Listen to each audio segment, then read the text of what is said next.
3 hommes exécutés en public en Chine. C'est la répression terrible et immédiate. Indignation générale dans le monde. Rebondissement dans l'affaire Luchaire, le procureur général Bézard laisse entendre que les hommes politiques ont étouffé l'affaire. La trouille ou le trac pour 480 000 élèves de terminale. Demain, les épreuves principales du bac commencent. La France qui chante et qui danse ce soir à chaque coin de rue, c'est l'été, c'est la fête de la musique, c'est la 8e. Bonsoir. L'horreur en Chine. En un mois juste, le gouvernement chinois a exercé la répression la plus terrible sur le grand élan de démocratie qui avait agité le pays. L'horreur aujourd'hui avec cette information. 3 hommes ont été exécutés en public à Shanghai. Une balle dans la nuque pour 2 ouvriers et un chômeur qui avaient été à l'origine de l'incendie d'un train au cours des manifestations. Lorsqu'on sait que 8 autres condamnés à mort attendent d'être exécutés et que 1700 Chinois vont être traduits en justice, on mesure l'ampleur effrayante de cette répression. Bruno Ledreff. Propagande oblige, c'est lors du journal télévisé que les Chinois ont appris les exécutions de Shanghai. 2 ouvriers et un chômeur condamnés à mort pour rébellion contre-révolutionnaire. Ils ont été abattus l'un après l'autre, conformément à l'usage en Chine d'une balle dans la nuque. Une balle qui sera facturée à leur famille. L'exécution s'est déroulée en public face à 3000 personnes, un événement qualifié d'ordinaire par le porte-parole du tribunal qui a précisé que des tracts décrivant les crimes des 3 coupables avaient été distribués à la foule à des fins éducatives. En fait, les 3 hommes étaient accusés d'avoir incendié ce train à Shanghai le 4 juin dernier, lors d'une manifestation qui avait réuni plusieurs milliers de personnes. En rendant son verdict, le tribunal avait fait valoir que la destruction de matériel de transport constituait un crime d'une extrême gravité. Réprobation unanime dans le monde entier. Dans tous les pays, on se dit scandalisé par ces exécutions. Et on s'indigne de la répression pratiquée par le gouvernement chinois. En revanche, on n'annonce pour l'instant aucune mesure concrète, aucune sanction. Par exemple, les États-Unis regrettent profondément les exécutions, mais ont décidé de ne prendre aucune nouvelle sanction pour l'instant. En France, même indignation de tous côtés. Le président Mitterrand a lancé il y a quelques minutes un appel solennel aux autorités chinoises pour qu'elles fassent preuve de clémence à l'égard des autres personnes condamnées à la peine capitale.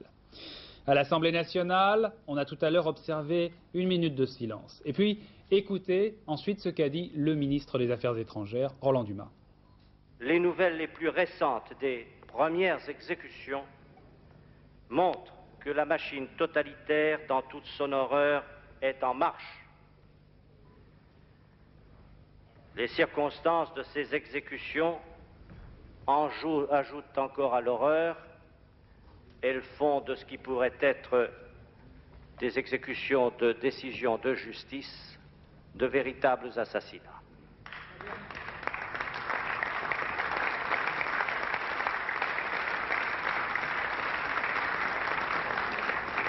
La France a lancé un appel à la clémence avec ses partenaires de la communauté européenne.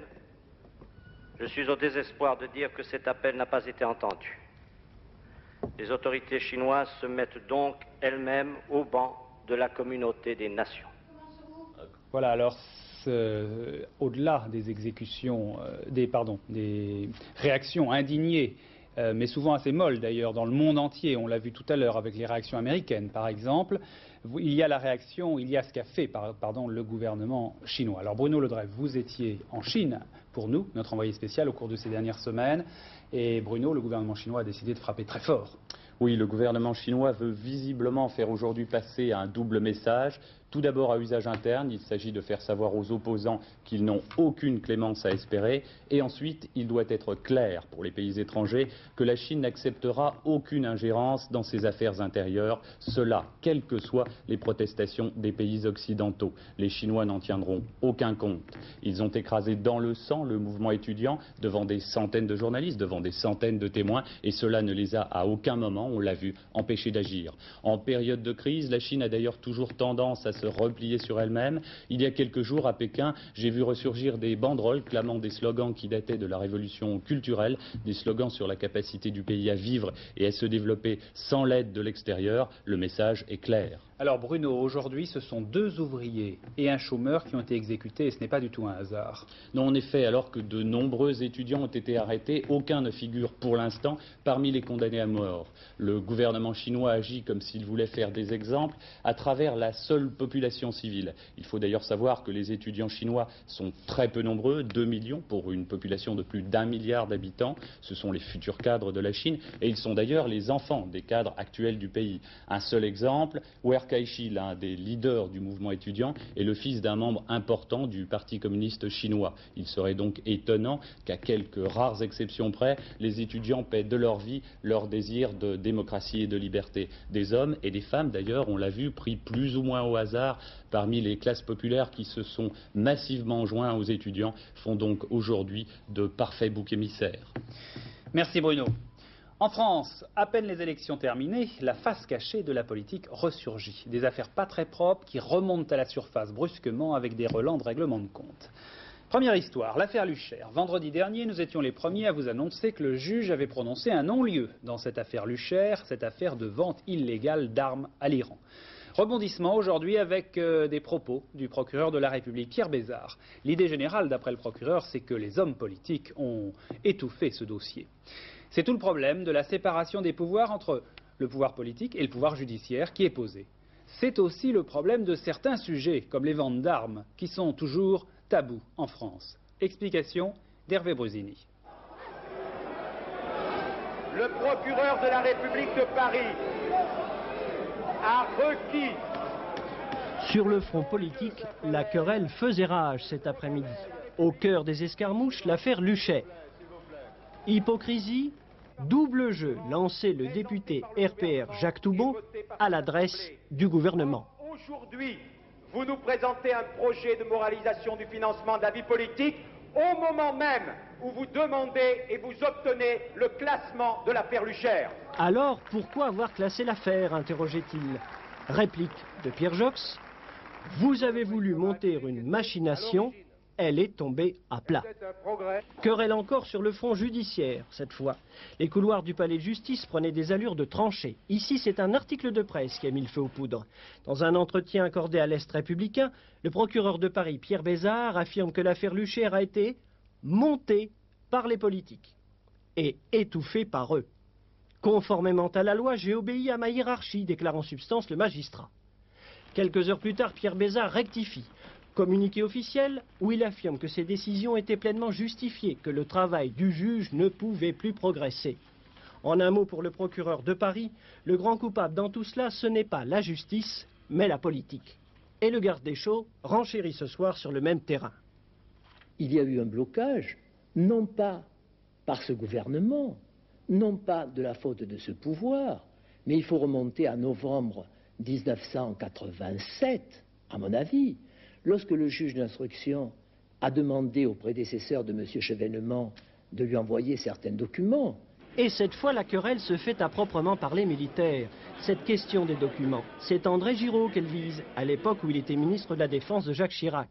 D'après le juge d'instruction, jamais les pièces déterminantes du dossier, en l'occurrence les originaux des faux qui ont servi à justifier l'exportation des obus, n'ont été communiquées par l'armée. Ni avant, ni après 88 d'ailleurs, d'une seule et même voix. L'ancien et l'actuel ministre de la Défense ont beau protester de leur volonté de collaborer avec la justice. Sur ce point, la grande muette est bel et bien restée muette. Autre dossier qui ressort, l'affaire Nakache. Jacques Chirac d'ailleurs l'avait évoqué il y a une huitaine de jours en se demandant s'il ne fallait pas libérer Anis Nakache, le terroriste, pour ne pas risquer de nouveaux attentats prochainement.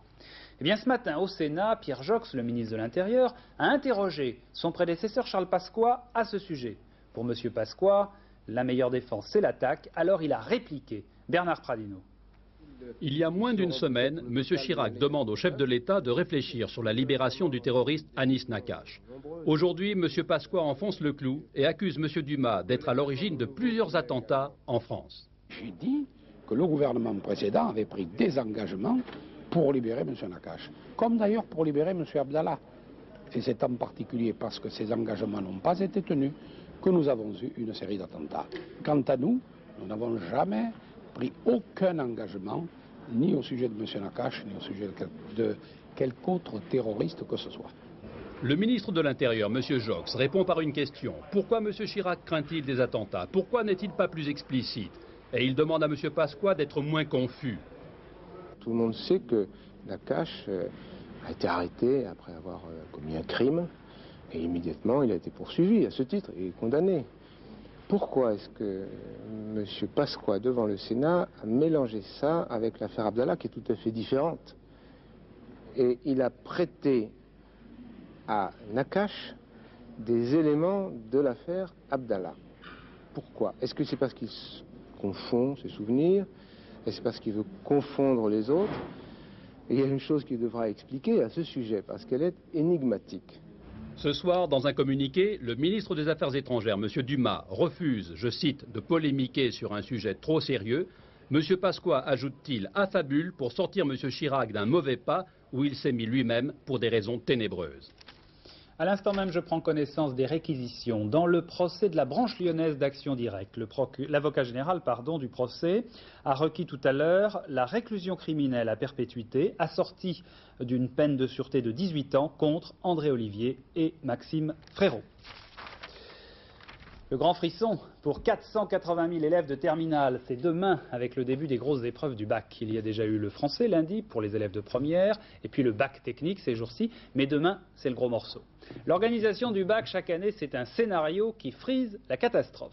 Pas facile à mettre en place. Enquête Chantal Quimerlin et Philippe Gabet. Derrière ces fenêtres, c'est l'enfer du bac. La maison ne répond plus. À l'intérieur, on prépare des milliers de sujets. On attend des millions de copies. Il faut surveiller, corriger, examiner, convoquer, répartir. C'est l'effondrement. Il y a des crises de nerfs, des crises de larmes, de l'hypotension, des hypertensions, de la spasmophilie. À peu près 30 à 40 personnes par jour. Hein. Sur combien? Sur 300 personnes. Vous voulez vous allonger un peu? Je vais vous donner un peu de Coramine et puis vous allez vous allonger. Un service public qui ne peut plus répondre à la demande. 35 000 candidats de plus cette année, des bacs de plus en plus spécialisés. Des nouvelles options, théâtre, cinéma, audiovisuel, pour quelques 400 candidats. Certaines, comme le géorgien, le tamoul ou le bambara, pour un seul candidat ou guère plus. Si on vous demande le poste pour le tamoul au bac, vous savez répondre? Ah oui, 213. Les BTS, alors il y en a plusieurs. La comptabilité, c'est 330. Action commerciale, 331. Les contestations aussi, vous en avez beaucoup? Ah, on en a tout le temps. Ils contestent quand ils sont pas reçus et même quand ils sont reçus. Alors pourquoi est-ce qu'on vous appelle en gros? Oh, pour des bêtises. Le chien a mangé ma convocation. Maman l'a lavé. En production matérielle, c'est aussi le stress. Plus de 12 millions de sujets sont passés sur ces rotatives pour ce seul mois de juin. On imprimait encore aujourd'hui à 14 heures. Hypertrophiée à tous les étages, l'entreprise BAC devient précaire. Depuis plusieurs années, une épée de Damoclès menace à terme ce grand examen national. Demain, le bac assurément aura lieu, mais de justesse. Demain, cette même maison devra répondre à un autre problème, au manque de professeurs pour corriger les copies. Et puis, n'oubliez surtout pas qu'Antenne 2 vous propose tous les corrigés du bac technique et du brevet. C'est très facile, c'est sur Minitel. Alors, vous composez simplement 3615, code APOS.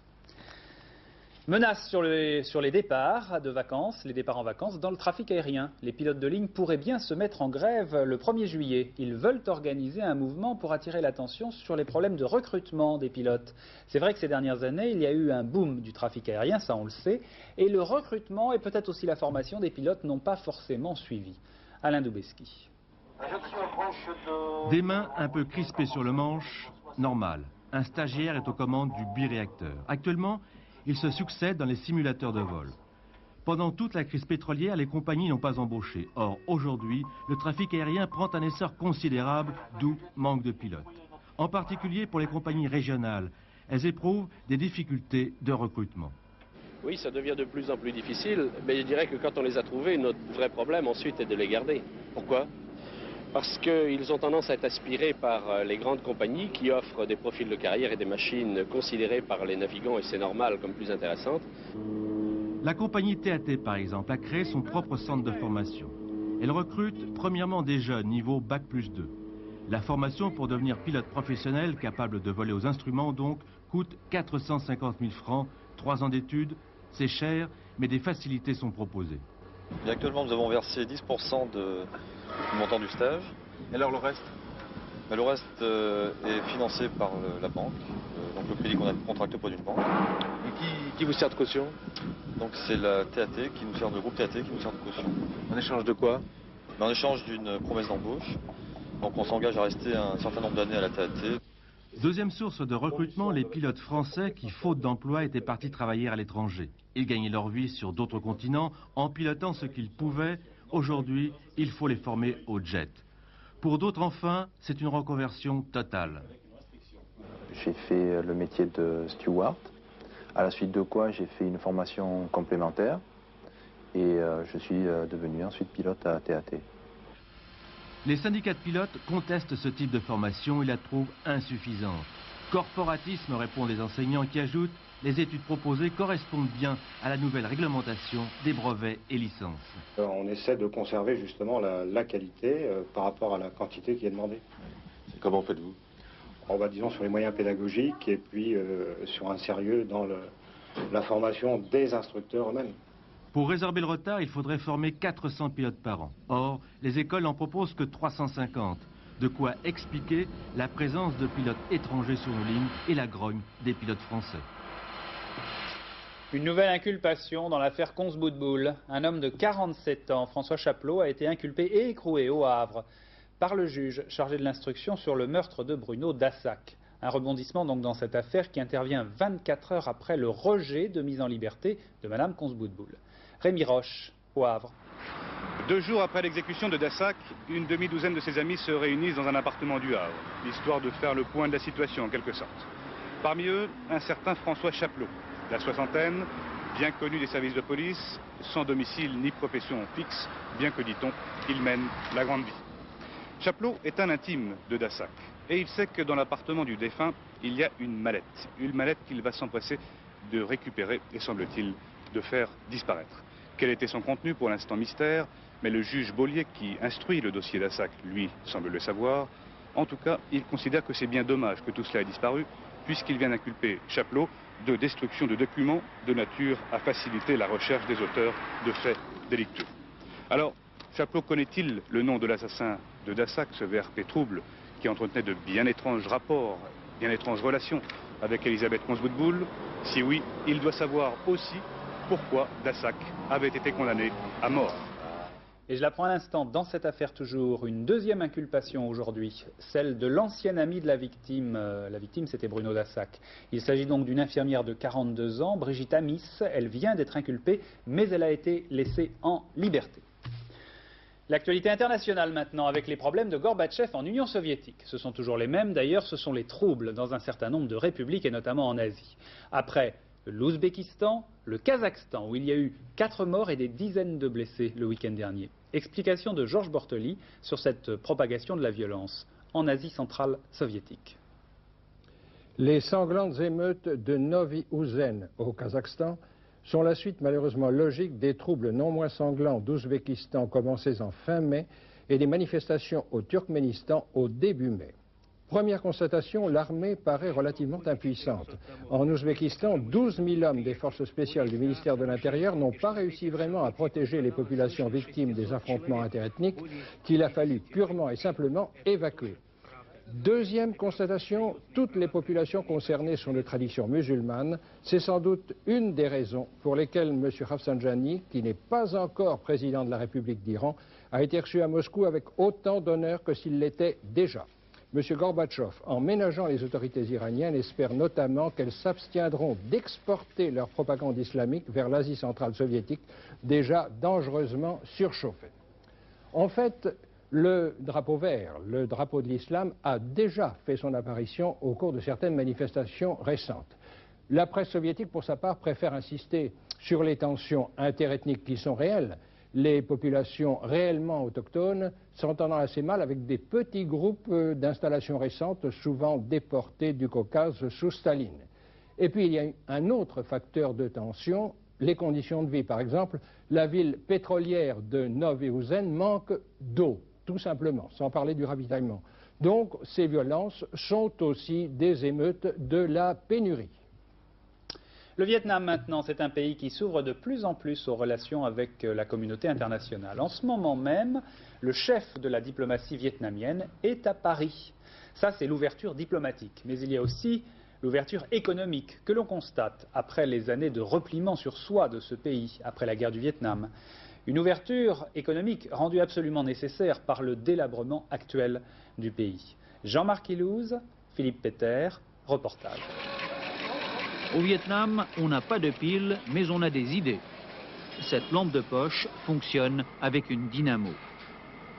Huile de coude plus perestroïka, voilà la recette du camarade Lê Công Tan. Ancien mineur, ex-maquisard, toujours communiste, mais aujourd'hui patron. Depuis juillet, son entreprise familiale est devenue une entreprise privée de 200 personnes, employée dans une dizaine d'ateliers comme celui-ci. Matériel début du siècle, mais bricolage de génie. Exemple, ces déchets de plastique proviennent de vieux filets de pêche. Une fois fondus, ils serviront à faire des joints étanches. Officiellement, plus question de brider l'initiative commerciale. Au lieu d'un impôt de 15% sur les stocks, une taxe de 4% sur les ventes. La moitié des 40 000 lampes produites annuellement sera exportée en Asie, avec, en gros, un bénéfice de 15%, mais sur le papier seulement, car salaires et profits sont instantanément dévorés par l'inflation. 800, 900, 1000% d'inflation, le prix d'une journée de salaire pour un simple bol de nouilles comme celui-ci, où les morceaux de porc, de poulet ou de crevettes se font de plus en plus petits, voire de plus en plus rares. C'est ce processus d'appauvrissement général que les réformistes du parti tentent désespérément d'enrayer. Pas question de compter sur un coup de baguette magique. Les institutions financières internationales ne feront rien tant que l'armée vietnamienne n'aura pas totalement évacué le Cambodge. En attendant, les partisans du changement veulent pousser la carte de l'autonomie de gestion comme dans cette fabrique de chemises. 2800 employés dirigés par une équipe réduite de 18 cadres, des cadres qui désormais ne sont plus tenus à chaque décision de quémander le feu vert d'innombrables représentants du parti. Usine modèle bien entendu, où les ouvriers peuvent doubler leur salaire en heures supplémentaires ou en travail à domicile. Prochaine étape, on pourra bientôt exporter sans passer par l'organisme d'État et peut-être même gérer une partie des ressources en devises. Une souplesse qui pour l'instant reste l'exception, explique le seul conseiller non communiste du gouvernement. L'obstacle le plus important à ce moment-ci, je crois que c'est une machine gouvernementale qui est très grande et encombrante. Et je suis sûr qu'on est en train, à ce moment-ci, de le simplifier et de mettre, si vous voulez, une espèce de gestion business, une gestion qui est orientée sur le marché. Mais voilà, l'évolution reste très lente. Elle fait grincer bien des dents dans l'appareil d'un parti qui n'accepte pas facilement le changement. En dépit du vote d'un code favorable aux investisseurs étrangers, il n'a pas encore permis l'installation au Vietnam d'une seule banque étrangère privée. Et pendant ce temps-là, des rivalités ressurgissent entre certains pays du bloc de l'Est. Par exemple, la Roumanie. Elle est en train de construire une barrière de fil de fer barbelé à la frontière hongroise. Il s'agit pour les dirigeants roumains de mettre un terme à l'exode des citoyens roumains qui tentent de fuir la dictature. Voyons maintenant les autres faits majeurs de l'actualité internationale avec Éric Perrin. Attentat déjoué en Sicile contre le juge antimafia Falcone. 50 kilos d'explosifs cachés dans un sac étanche ont été découverts à 20 mètres seulement de la villa du juge le plus protégé d'Italie. Falcone, célèbre pour son action contre la mafia, serait le numéro 1 sur la liste des condamnés à mort de la pieuvre. Série de raids israéliens au sud de Beyrouth sur des positions du FPLP-CG d'Ahmad Jibril, organisation pro-syrienne dissidente de l'OLP. Il y aurait eu 15 blessés, parmi lesquels 8 civils. Il s'agit de la 3e attaque israélienne contre des objectifs palestiniens en une semaine. Les communistes grecs contactés par les conservateurs pour tenter de former une coalition. Constantin Mitsokakis, chef du parti de droite Nouvelle Démocratie, vainqueur des législatives de dimanche mais sans majorité absolue, a proposé à la coalition de la gauche et du progrès de rentrer dans un gouvernement provisoire chargé d'assainir la situation politique. Les communistes devraient donner leur réponse demain. Et je reviens un court instant sur les informations en provenance de Chine. On vient de l'apprendre. Des nouvelles condamnations à mort ont été prononcées tout à l'heure à Jinan, au nord-est de la Chine. Dans cette ville, 45 personnes étaient jugées aujourd'hui. Certaines ont été condamnées à mort. On ne sait pas exactement combien. Les autres ont été condamnées à la prison. Ce sont donc les dernières informations en provenance de Chine. Le sport maintenant, déception pour les basketteurs français. Pour leur deuxième match dans le championnat d'Europe en Yougoslavie, les Français ont été battus par les Grecs. Malgré la victoire d'hier sur la Bulgarie, ce sera très dur pour se qualifier pour les demi-finales de samedi. Claude Aymar. Match important puisqu'à la clé la qualification pour les demi-finales de cet Euro 89. Les Grecs sont favoris, pourtant leurs supporters sont un peu inquiets. La France a réussi hier une superbe performance. Mais très vite, sous l'impulsion de Galis, le numéro 4, les tenants du titre prennent le large. 8, 11, puis 13 points d'avance dans cette première mi-temps. Les Français tentent de réagir mais se montrent maladroits malgré ce superbe panier d'Ostrovski, le meilleur Français sur le terrain. Si bien qu'à la mi-temps, les supporters retrouvent leur voix, la Grèce mène 42-33. En deuxième période, les Français neutralisent Galis et parviennent à recoller au score grâce notamment à quelques tirs à 3 points de Dubuisson. Des paniers que les supporters grecs préfèrent ne pas voir. Mais en fin de match, nouveau festival de Galis, les Grecs jouent beaucoup mieux et l'emportent finalement 80-74.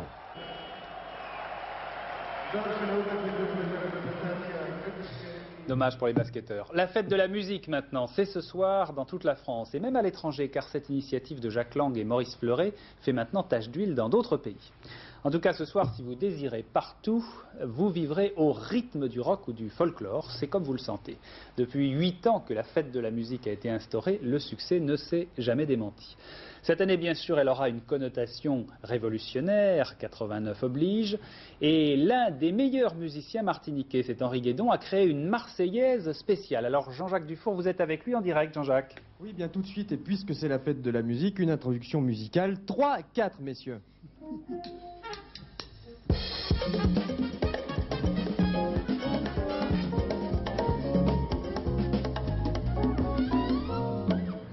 Henri Guédon, vous, la fête de la musique, vous la passez ici au Studio Campus à répéter avec vos musiciens le spectacle que vous donnerez samedi 24 à Bagneux dans le parc Robespierre. Et votre spectacle, ça s'intitule La Marseillaise en 3 continents. Dites-moi 2 mots.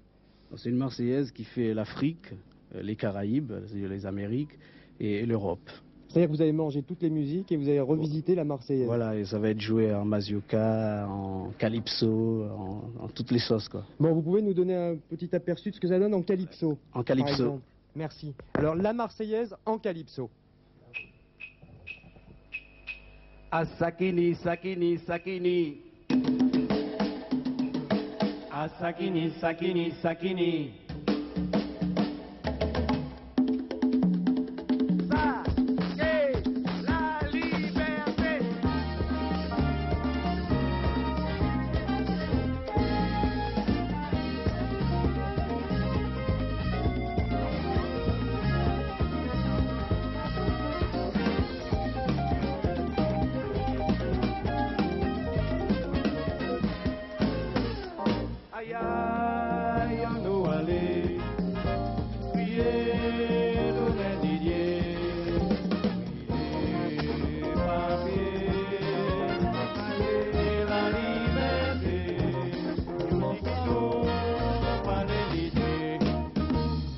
Voilà, alors ça c'était par exemple dans un style. N'oubliez pas que ce soir, de toute façon, sur Antenne 2 à 22h25, nous aurons la retransmission du concert de la Bastille en direct. Et pour finir avec une nouvelle Marseillaise, mais cette fois en mazurka. C'est une Marseillaise avec la mazurka piquée. Alors allons-y, un chant révolutionnaire, encore une fois, revisité.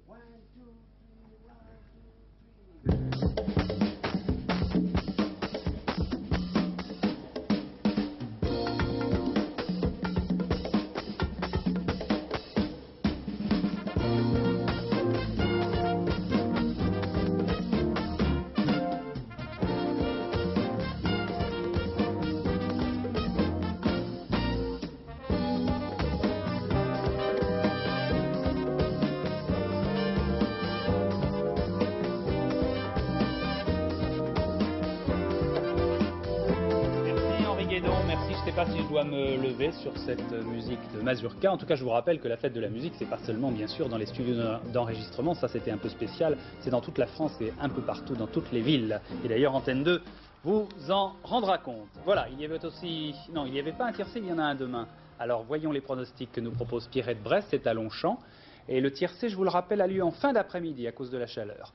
Le 4, le 8, le 16, le 17, le 3, le 11, l'As et puis le 5. Et à propos de chaleur, eh bien la météo, c'est tout de suite avec Laurent Cabrol, le dernier journal Henri Sagnier assez tôt vers 22h10, pour cause de fête de la musique aussitôt après. Télématin, demain à 6h45 bien sûr, avec un premier journal à 7h, c'est Marc Hautement et Catherine Sellac. Et puis à 13h, vous retrouverez comme d'habitude Patricia Charnelet et William Lémergie. Excellente soirée sur Antenne 2, à demain, 20h.